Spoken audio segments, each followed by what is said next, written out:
আর এই চেতনা আমাদের বাদ দিতে হবে। আমার ধর্ম কোনো খারাপ কিছু শিখায় না।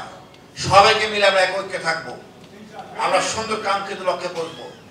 সরকারকে বলবো, আপনি ভালো কাজ করতেছেন, যুদ্ধ বিমান কিনতেছেন, একটা ভালো একটা চুক্তি করেন, যাতে আমরা জোর গলায় বলতে পারি ভারত আমাদের একমাত্র শত্রু। এই ভারতকে সোজা না করলে আমরা আসলে সোজা হব না। আমরা এক জাতির এক দেশ, ভয় পাওয়ার কোনো কারণ নাই। ও 18 কোটি, ওর এক জাতি নাই 18 কোটি, যিনি আমার সীমান্তে যুদ্ধ করতে আসবে। আমাদের সমস্যা পশ্চিমবঙ্গের সাথে না, আমাদের সমস্যা ভারতের আইনের প্রতি, সেটা দিল্লির আইনের প্রতি। আমরা ইনশাআল্লাহ সবকিছু প্রতিহত করতে পারবো।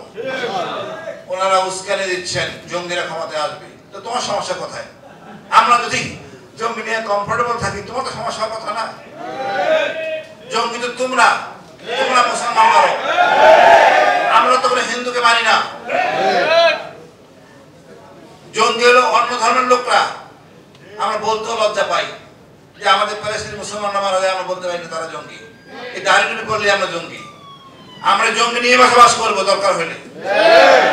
বড় জঙ্গি হলো আমাদের শেখ হাসিনা, আইন সে মানে নাই, তখন কোনো প্রেসক্রিপশন দেন নাই, এখন উপদেশ দেন হাসিনা নিয়ে নির্বাচন করতে হবে।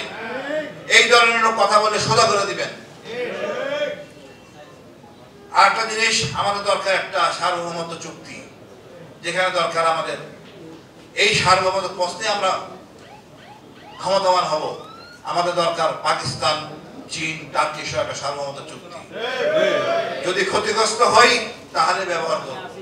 আমার ওই সামর্থ্য নাই অনেক কিছু কেনার, বা লজ্জা, এই চুরির জন্য আমরা কিছু করতে পারি নাই।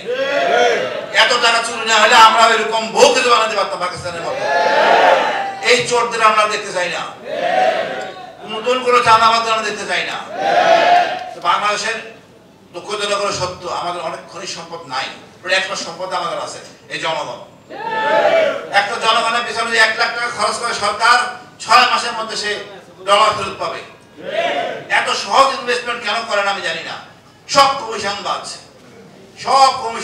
আমার কমিশন নাই তো বেকার থাকুক, রাজনীতিতে ডাক দিলে এরা আসে, চিল্লাচিল্লি করে, বা সরকারের উচিত এদেরকে দক্ষ শ্রমিক বেনিফিটে পাঠানোর জন্য। আমি বিশ্বাস করি আমরা কাঙ্ক্ষিত লক্ষ্যে পৌঁছবো এবং এই সোনার দেশ দীর্ঘস্থায়ী হবে। বাংলাদেশ জিন্দাবাদ।